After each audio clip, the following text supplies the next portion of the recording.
আসসালামু আলাইকুম। আজকে আমি আপনাদের সাথে শেয়ার করব ব্লকের একটি রান্নার কাজ। ব্লক করার জন্য আমি টেবিলের উপর একটি পুরনো কাঁথা বিছিয়ে নিয়েছি। আপনারা এখানে পুরনো বেডশিটও বিছিয়ে নিতে পারেন। কাঁথার উপরে রান্না এখন ভালোভাবে বিছিয়ে নেব, তারপরে আমি ব্লকের কাজটি করব।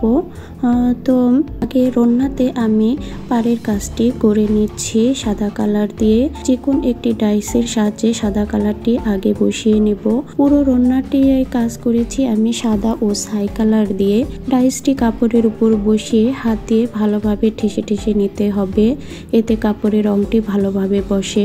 আমি রান্নাটি ধুইনি, নতুন রান্নাতে সরাসরি কাজ করছি। আপনারা চাইলে ধুয়ে শুকিয়ে ইস্ত্রি করে নিয়ে কাজ করতে পারেন, তবে আমি কাপড় না ধুয়ে সবসময় কাজ করি, আমার কখনো কোনো প্রবলেম হয়নি। সাদা কালারটি আমি রান্নার চারপাশে একইভাবে করে নিব। এভাবে নিজের হাতে ডিজাইন করে পড়তে আমার অনেক বেশি ভালো লাগে। তো আপনারা চাইলে এভাবে বাড়িতে বসে নিজেই ডিজাইন করে থ্রি পিস বানিয়ে পড়তে পারেন। তো দুই একটি থ্রি পিস অল্প রং এবং অল্প খরচে কিভাবে বানাবেন সেই প্রসেসটিও আমি আপনাদের দেখাবো ইনশাল্লাহ নেক্সট কোনো ভিডিওতে।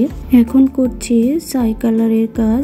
এখানে এই কালারটি কালো লাগছে, আসলে কালো না, এটি হচ্ছে কালো এবং ব্লু কালার আমি মিক্সড করেছিলাম।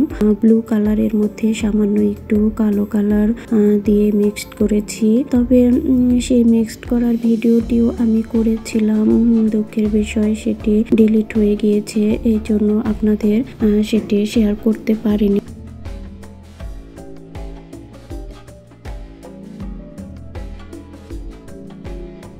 এবারে এখানে আমি ছোট একটি ডাইসের কাজ করব। এই ডাইসটি অনেক সুন্দর, কাজটি করার পরে আরো ভালো লেগেছিল। তো সবাই অনেক বেশি ভালো থাকবেন। আল্লাহ হাফেজ।